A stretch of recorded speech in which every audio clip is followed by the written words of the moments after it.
Welcome back, everyone. I'm Sully, and for those who don't know me, I have hit financial independence. I am traveling and nomading.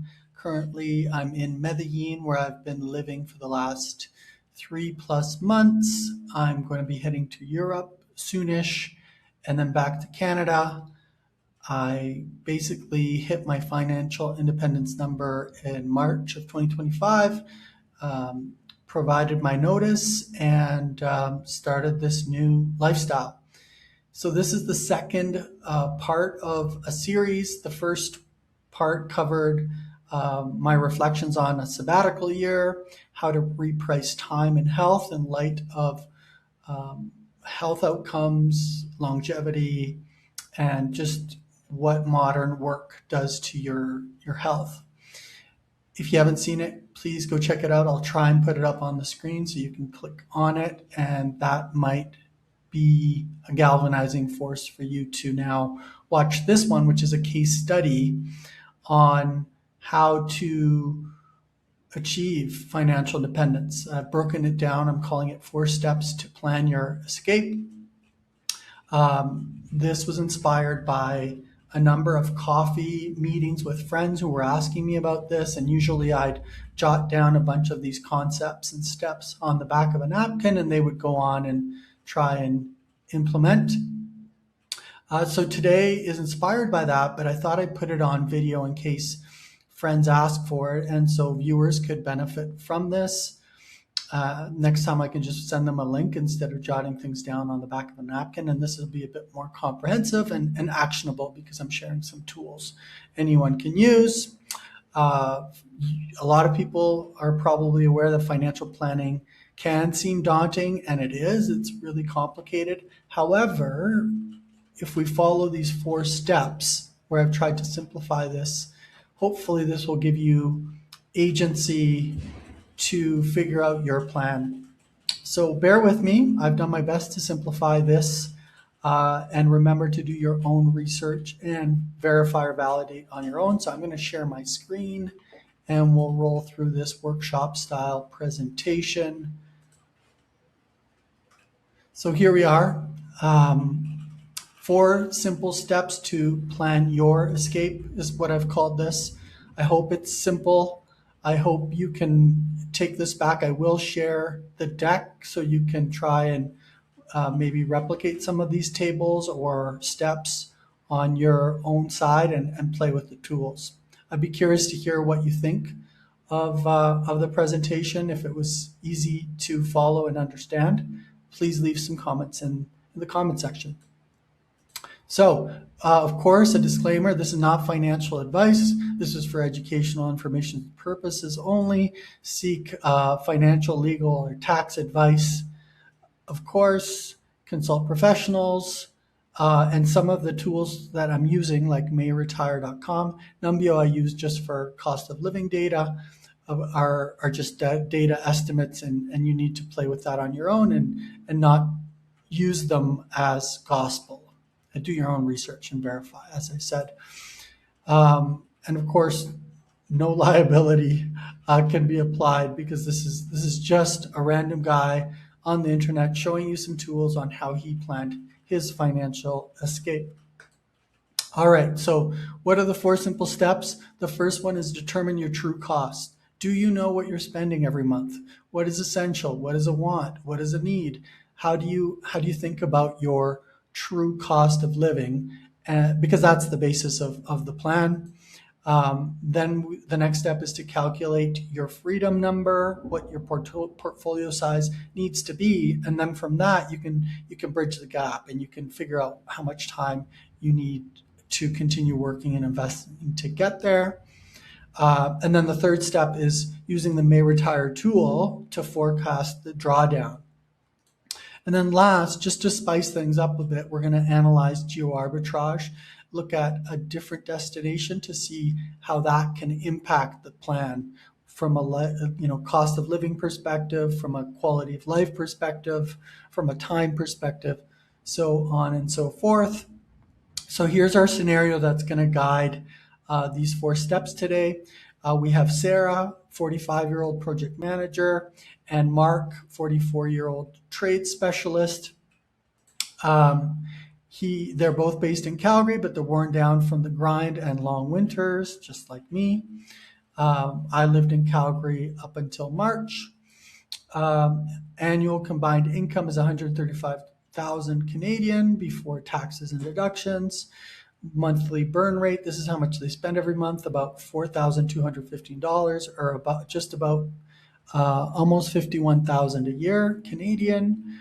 After expenses, taxes, they can actually save a big chunk, more than half, 4,662, or just under 56K a year. These can be dialed up or down, of course. This is just the scenario we're pitching. And then both have been working for over 25 years, Sarah for 20 and Mark for 25. And this is important because it's tied to their pension and other retirement benefits in Canada. So understanding your cost of living, there's kind of three categories. The three big ones are housing, transportation, and food. So the more you can get a handle on this, the better. Then, of course, there's discretionary yet important expenses you got to get a handle on as well.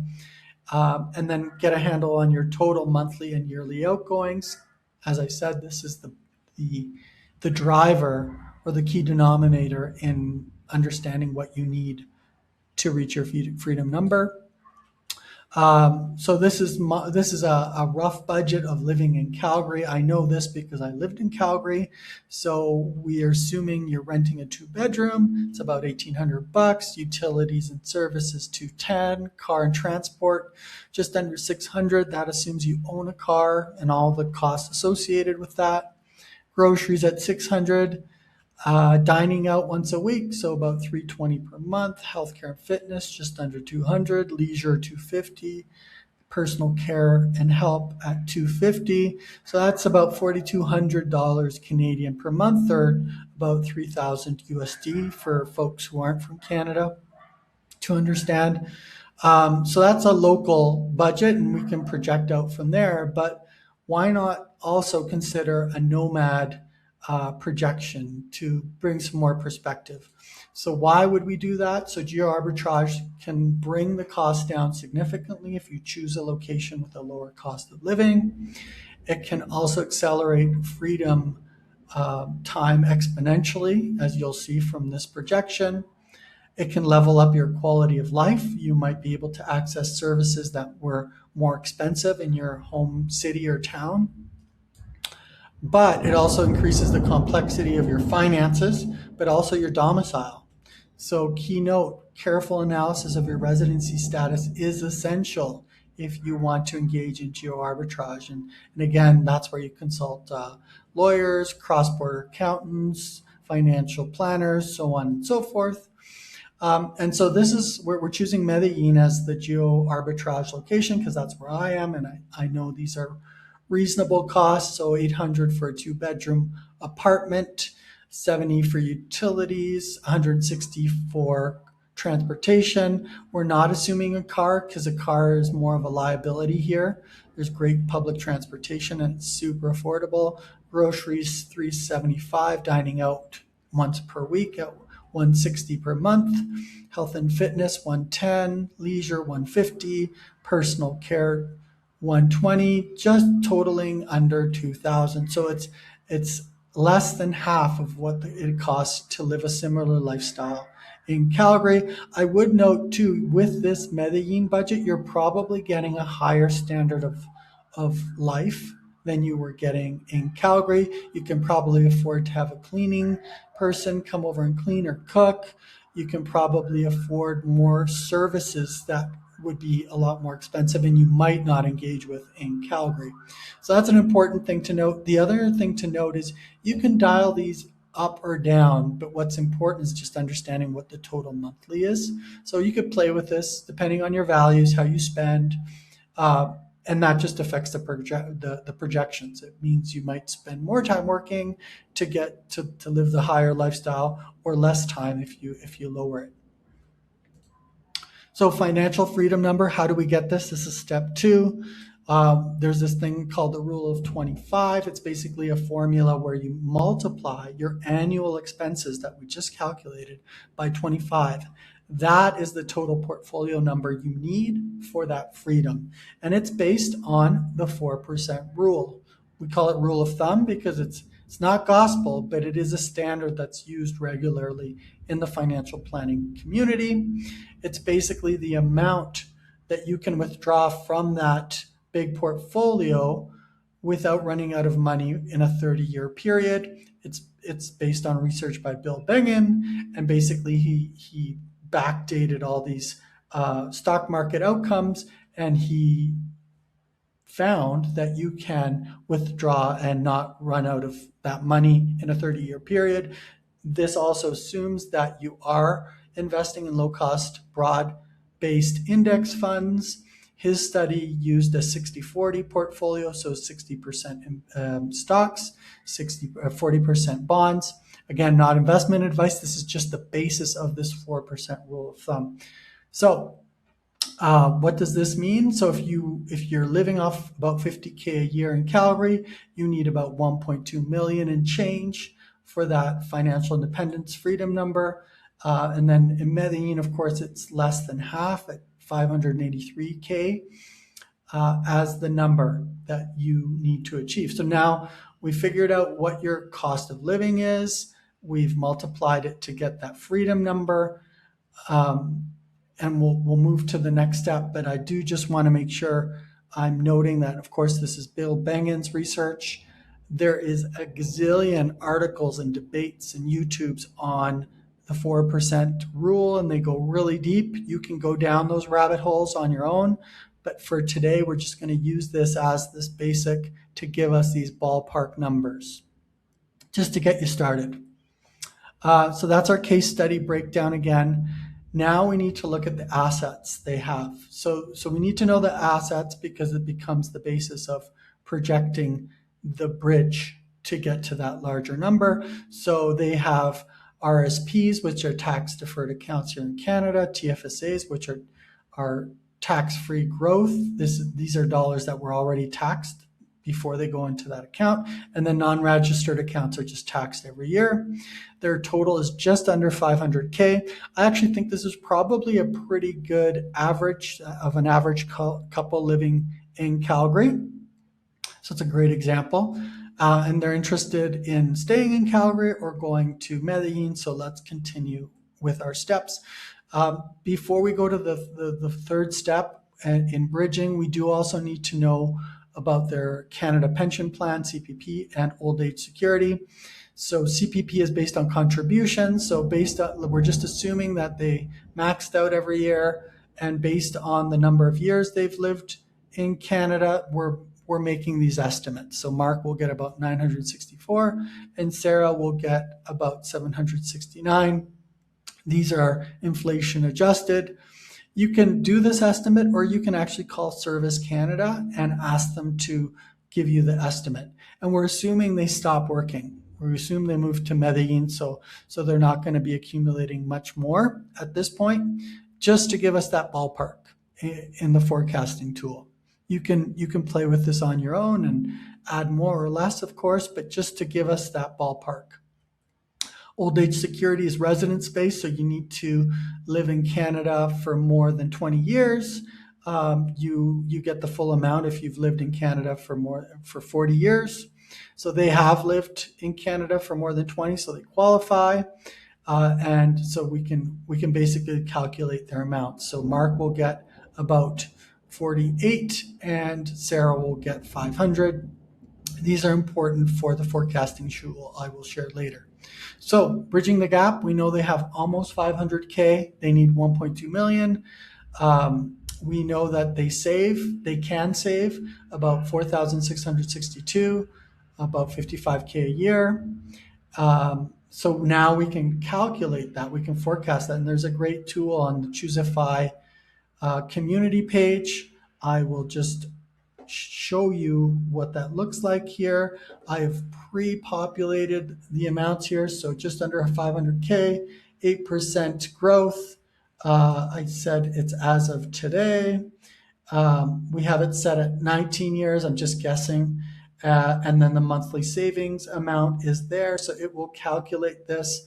So this is overshooting the 1.2 million. So we could just probably go down until we hit 1.2 million.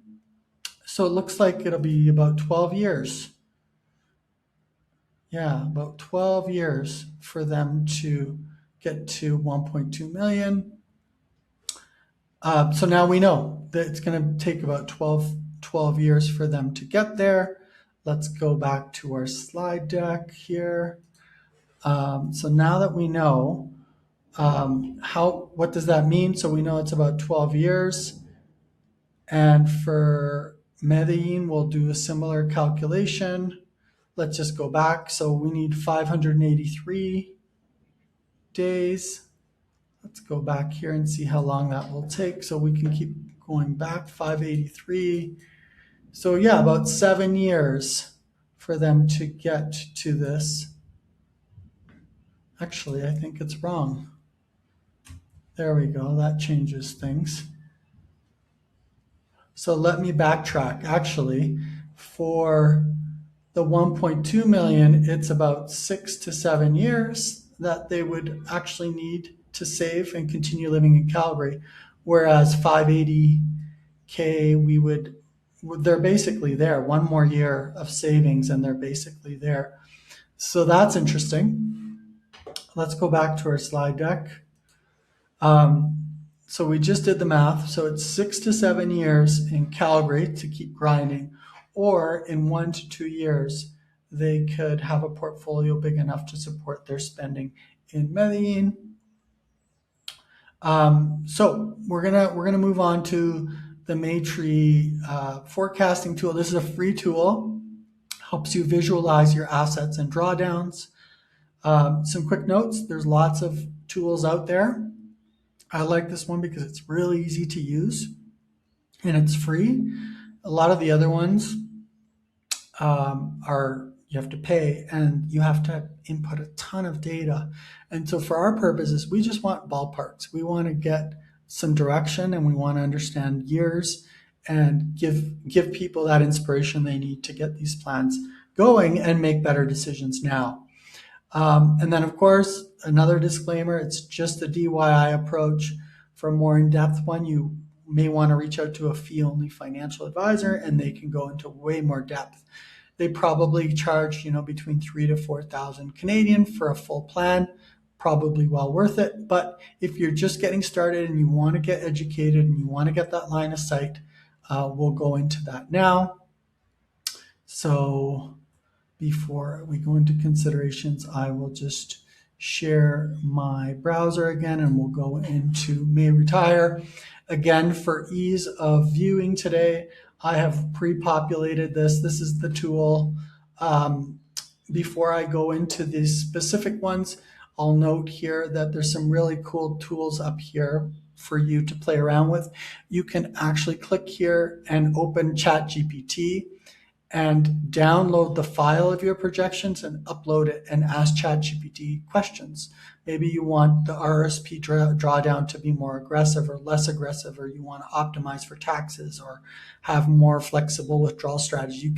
You can chat with ChatGPT. There's also Facebook and subreddits you can go on.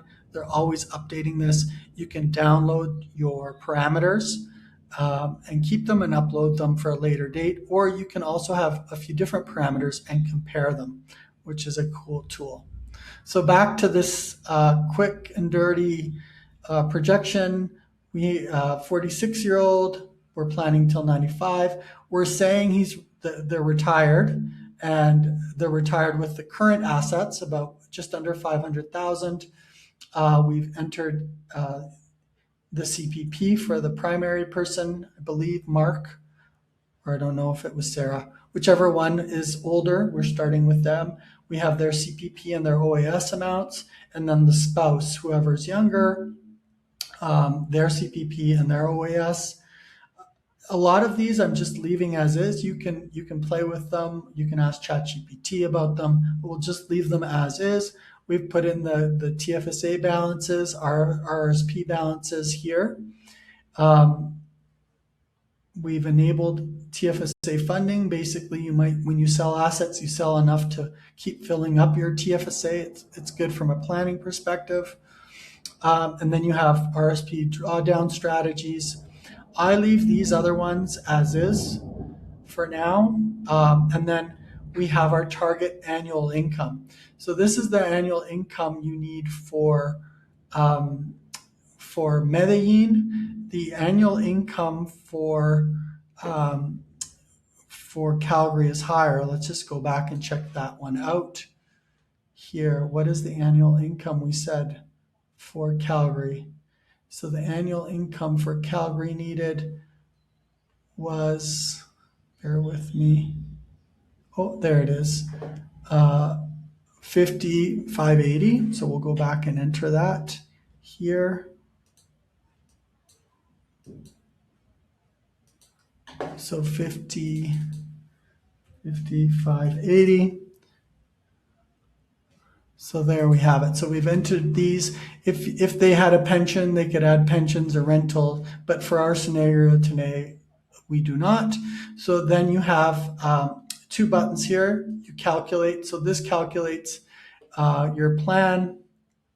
Plan is funded until 56, so it's not fully funded. And then it basically gives you a bit like a dashboard of how much tax and amounts will be there. And you can see that there's a gap in income sources because you run out of money because your portfolio isn't big enough. You can also look at taxes. So it's a pretty cool tool. It produces a lot of data. So that's assuming they tried to retire on their current portfolio. Obviously, it's not enough. But given that they were almost there with the Medellín example, let's go back. I believe it was 23,000 that they needed. So that'll help us understand what it is. So they need 2334. So let's go back to this and go 23,340, I believe it was. So now with their current assets, we calculate, and yes, this is a fully funded plan. In fact, it projects an estate of 2.9 million, which is really cool. So that's a good ballpark. You can then simulate. So this just does a simple calculation. Simulation is using a Monte Carlo method. It basically looks at all these different outcomes of the stock market to see if there were any sequences where your portfolio would fail, and you can keep simulating because it like I said, it's a simulation, so it takes a period of time. So if you click simulate, it does its thing.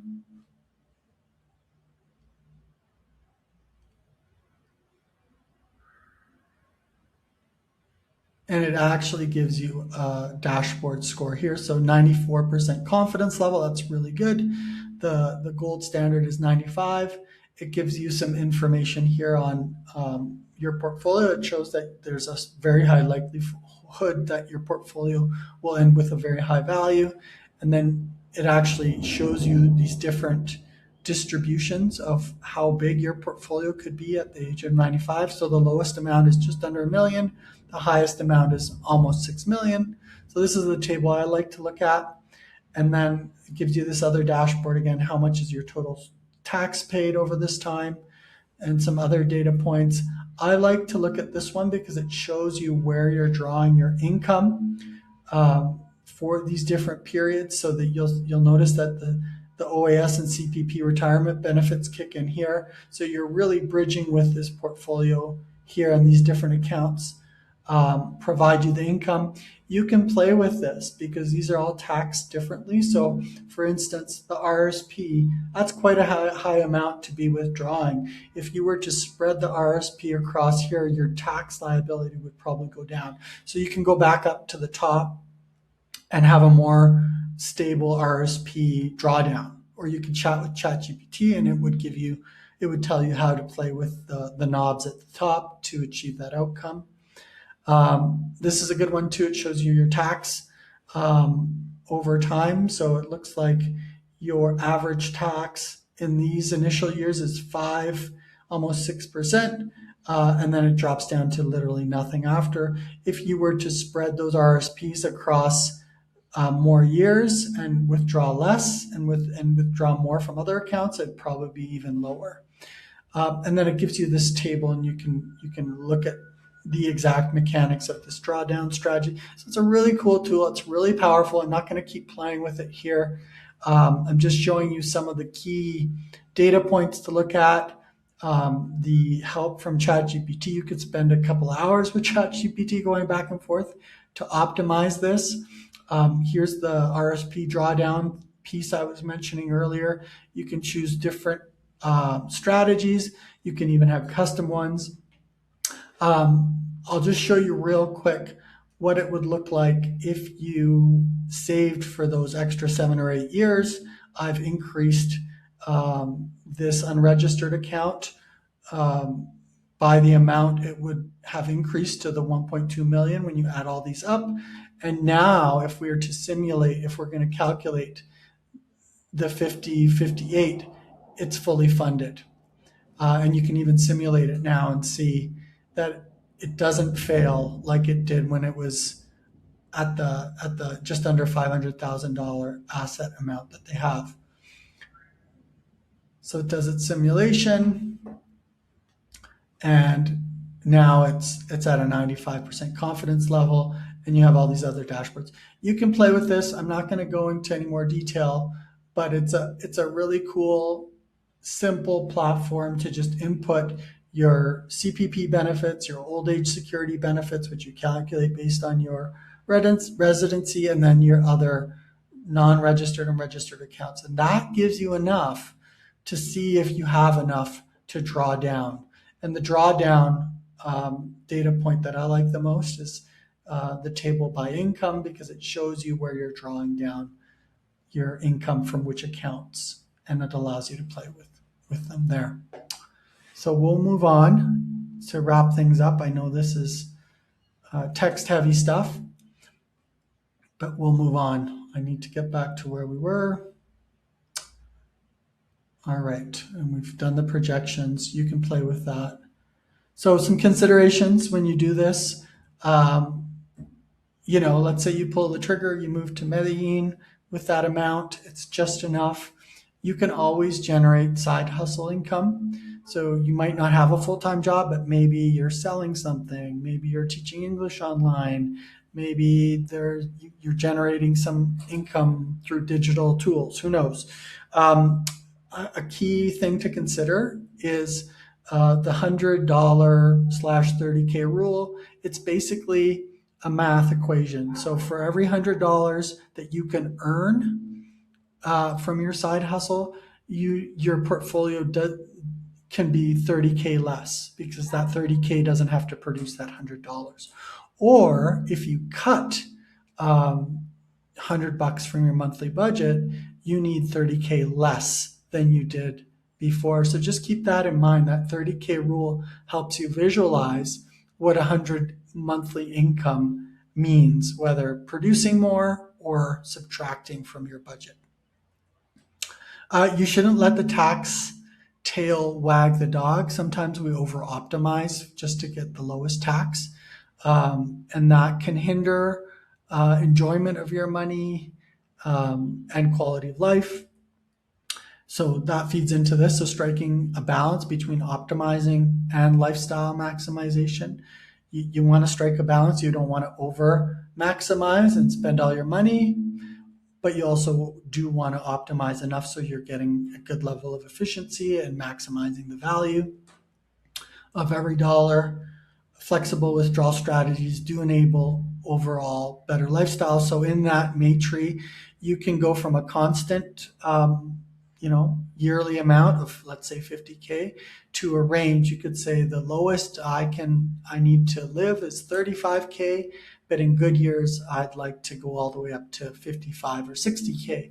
So that also improves the outcomes of this sort of strategy. And you can continue researching that and playing with the tool to learn more. Just some considerations to keep in mind. I've added this risk spectrum little analysis for these geo-arbitrage locations, just to quickly touch on some of the risks that you might think about before you move. So fixed costs, optimal green light here. Costs are low for things like utilities, walkability and transportation are very affordable, same as dining. So fixed costs are very easy to manage. Lifestyle, very high, optimal. So high value, leisure centric lifestyle. The weather here is perfect. You can be out every day walking. You can visit cool places in and around the region. Health and fitness, optimal. As I said, it's a very walkable place. There's high-end gyms. Healthcare is really affordable and it's high quality. Tax load, this is a moderate yellow. There's potential for paying low taxes, but you need to do some planning. It can be a high tax place if depending on how you manage your tax situation and domicile. Risk, currency risk, this is moderate. In fact, in this last year, the Colombian peso has appreciated by 15%. So there is some volatility, especially with the geopolitics of the days we're living in. Visa residency, that's moderate. There's legal paths to stay, and you want to obviously leverage those. There's digital nomad visas, there's other visas, but you need to measure that risk. I actually think it's better than most Asian countries because you can actually find pathways to residency and citizenship here. It's much harder to do in other parts of the world. Safety, yellow, moderate. It does require situational awareness, although you kind of learn that the longer you're here. There is a bit of a risk premium where you might pay a little more for transportation because you just think it's safer to take Ubers more than you might have in other places, so something to be aware of. Cultural integration, it's moderate yellow. It might even be green if you compare it to many other places. It is pretty easy to integrate if you focus on developing your Spanish skills. There's a lot to do. There's lots of social activities. And if you are able to communicate, you can probably integrate more than you could in other countries. I'm thinking of Southeast Asia or even East Asia. So that might even be green. I might consider turning that into green, but things to think about. And I'm going to do this for every case scenario. I'm going to try and do this weekly and just do a little assessment of these different dimensions of geo-arbitrage. A little bit of reflection on this case. So buying back time, lowering that target to just under 600K gives you 7 years back of your life that you don't have to grind out in Canadian or Calgary winters. So something to think about. And if time is really important to you, you can really upgrade your quality of life from just surviving to thriving. You just can access more things that were more expensive in a place like Canada. Well, health is wealth. You can transition earlier to kind of longevity strategies or leisure-like lifestyles. I'm 45 and I've already lost about 11 pounds. I'm sleeping better. That's going to compound as I age. I'm able to be more fit and active here. So there's that to consider with this strategy if you were to choose Medellín. And then the financial independence ratio. So the FI lifestyles achieve faster by lowering your cost of living rather than grinding out to get higher paying jobs, right? So things to consider, they all compound over time. So let's recap. 4 simple steps. Determine your true costs. And when I say true cost is what do you actually need? Calculate your freedom number and time to freedom.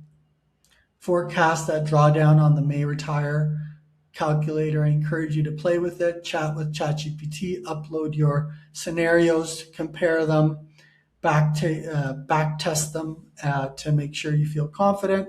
That should be the basis of you having line of sight and a plan, whether you want to stay in your location for another 8 or 9 years, or whether you want to plan an escape in one or two. And we all obviously analyze the geo-arbitrage scenario. What do you all think? I'm loving my new life here and my ability to go to other locations. These tools really help me. Please let me know what you think in the comments. I'd love to hear from you. If you have other locations you want me to include in future scenarios, I'm going to do this weekly. Please let me know what cities. It could be a Bangkok, it could be Nairobi, it could be Rio, it could be all these places. We can run these scenarios, and also the local destination could be Toronto, New York, Miami. It could be Australia. Happy to run those scenarios. Of course, I'm using Canadian tools, so we just have to consider that. But I'm looking forward to hearing your feedback, and we'll see you in the next series. Thanks so much for tuning in.